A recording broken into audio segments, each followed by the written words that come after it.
dapat masaya ka? Dahil may kasama na tayo ngayon.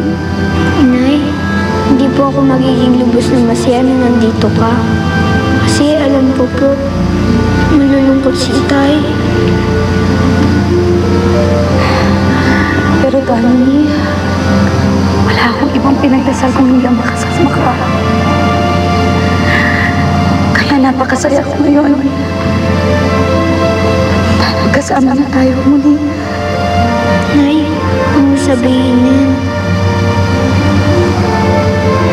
Nay, halika po.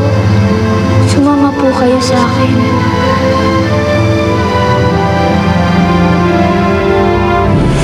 Nay, ito ang masasayang alaala natin. Dito niyo po makikita kung gaano kayo kamahal ni Itay.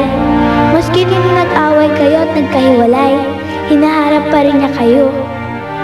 Inay, kayo ni Itay ang nakatakda sa isa't isa. Kaya, balikan niyo na po siya. Naghihintay din po sa inyo si Jillian. Pero Mr. Noel, kailangan ipaalala mo sa kanya na panandalian lamang ang pagtigil niya rito at kailangan niya muling bumalik kina Lynette. Alam naman po niya yun. Alam niya na kailangan niya lang makita si... Lola Class, Mr. Noel! Dali! Babalik pa po ba siya dun sa mundo? May kailangan pang misyon na tapusin si Jillian. At saka, hindi ba? May pangako siya sa'yo na dapat niyang tuparin?